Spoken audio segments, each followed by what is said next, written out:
اور عام طور پر جہاں مسلمان دوسرے مسلمانوں کو بڑا دھوکہ دیتے ہیں مال کے لیے، جائیداد کے لیے، اور لڑائیاں جھگڑے تک ہوتے ہیں، نفرتوں تک پھیلائی جاتی ہے، یہ سارے جو معاملات ہیں یہ شرعی روح سے غلط ہے۔ فرنگی کے دور میں جب انگریز تھا، مجسٹریٹ تھا، ایک باپ نے جا کر کہا، رٹ دائر کر دی کہ دیکھو جی وہ میری بیوی تھی، وہ فوت ہو گئی ہے، اب اس کے کچھ بچے بھی تھے، تو اب وہ جائیداد تو مجھے ملنی چاہیے، ان کو کیوں مل رہی، لہذا مجھے دے۔ تو مجسٹریٹ نے کہا کہ دیکھو تم مسلمان ہو؟ جی۔ انہوں نے کہا جی میں اس وقت سرکاری ملازم ہوں، میں جو انگریز کا بنا ہوا قانون ہے اس کے مطابق میں تقسیم کر دیتا ہوں، آرڈر جاری کر دیتا ہوں، لیکن تم مسلمان ہو، قرآن نہیں پڑھتے؟ جب قرآن نے ایک ہی سطر میں کہا ہے کہ ایک حصہ مرد کا ڈبل اور سنگل خواتین کا، تو مثل حظ الانثیین تو تم بھول جاتے ہو، اور للذکر جو ہے اس کو تم یاد رکھتے ہو، لہذا یہ کتنی غلط بات ہے۔ تو مسلمان جو تھا وہ اپنا منہ لے کر واپس آ گیا۔ اب یہ جو وراثت ہے، یعنی میں مر گیا، اب یہ بڑے اہم مسائل ہیں، میرے مرنے کے بعد میرے جسم پر جو کپڑے ہیں، میری گھڑی ہے، موبائل ہے، جیب میں، یہ وراثت ہے، یہ تقسیم ہو گئی۔ جو مرنے کے بعد جنازے کے اوپر کپڑے ڈالے جاتے ہیں،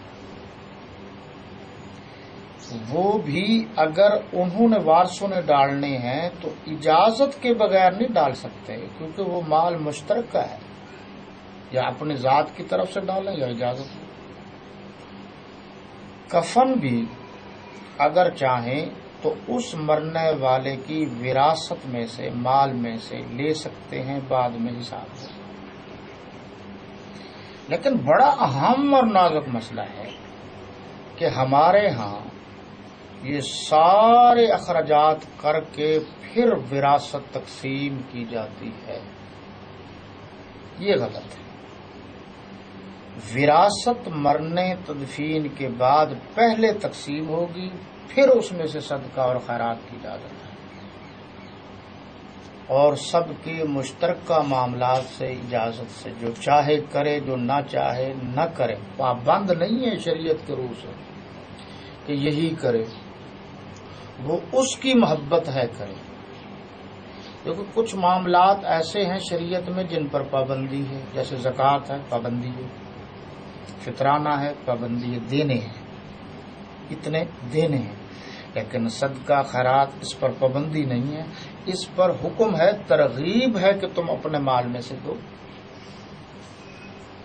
یہ صدقہ اور خیرات یا ایصال ثواب جو ہم کرتے ہیں، شریعت میں یہ پابندی نہیں ہے کہ ایک ہی کرے یا اس کے مال میں سے کی جائے، یہ ہے کہ وہ جو پیچھے وارث ہیں وہ ان کے درجات کی بلندی یا ایصال ثواب کے لیے مل کر کچھ خرچہ کرنا چاہیں تو کر سکتے ہیں، لیکن اس میں یہ بدعات یا رسومات نہیں ہیں۔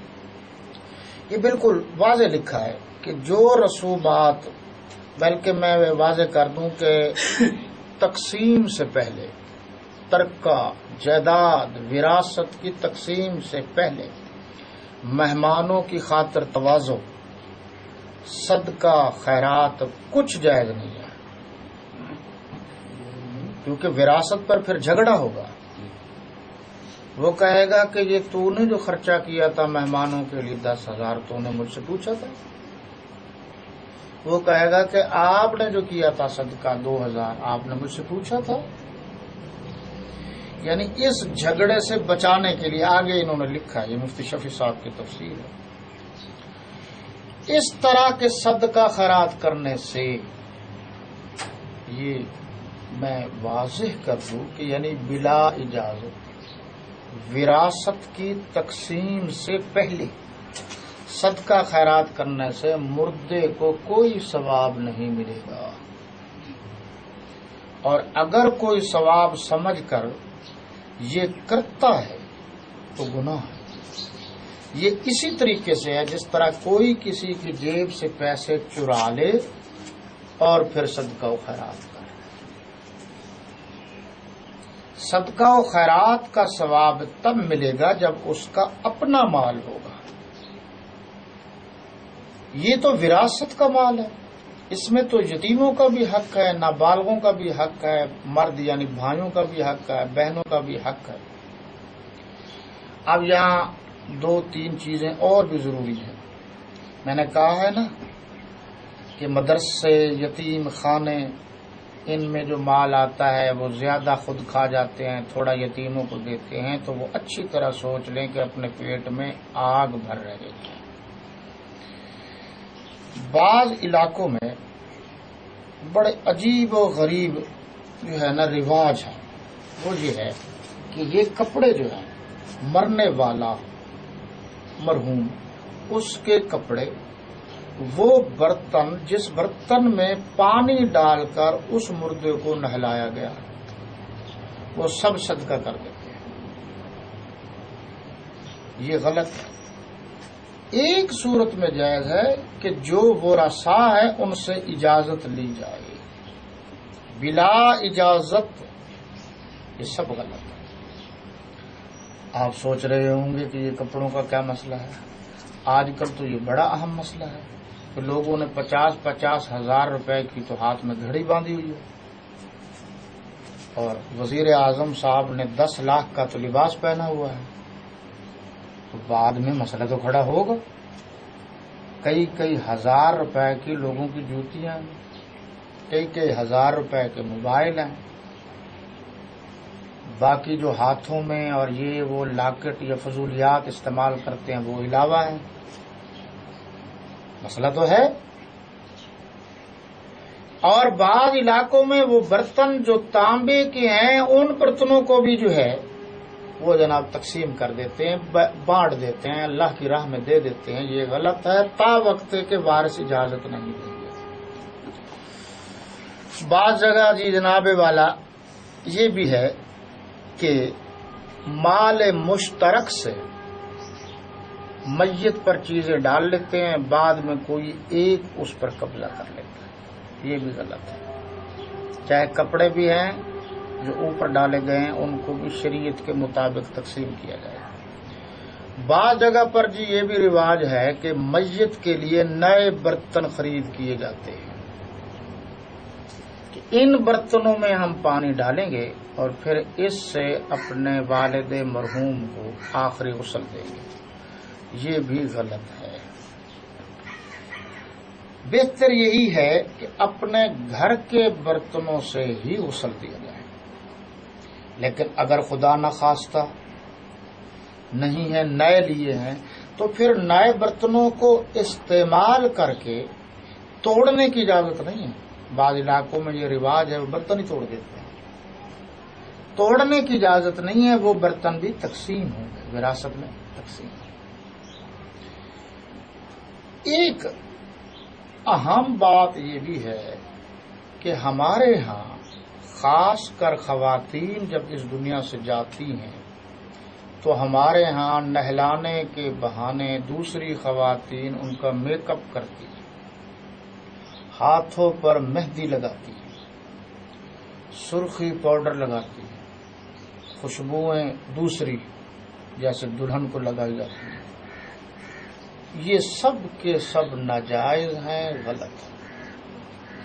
اسی طرح کچھ لوگ جہاں مرحوم یا مرحومہ کو نہلاتے ہیں اس جگہ پر رات کو یا دن کو دیے جلاتے ہیں، یہ بھی غلط ہے۔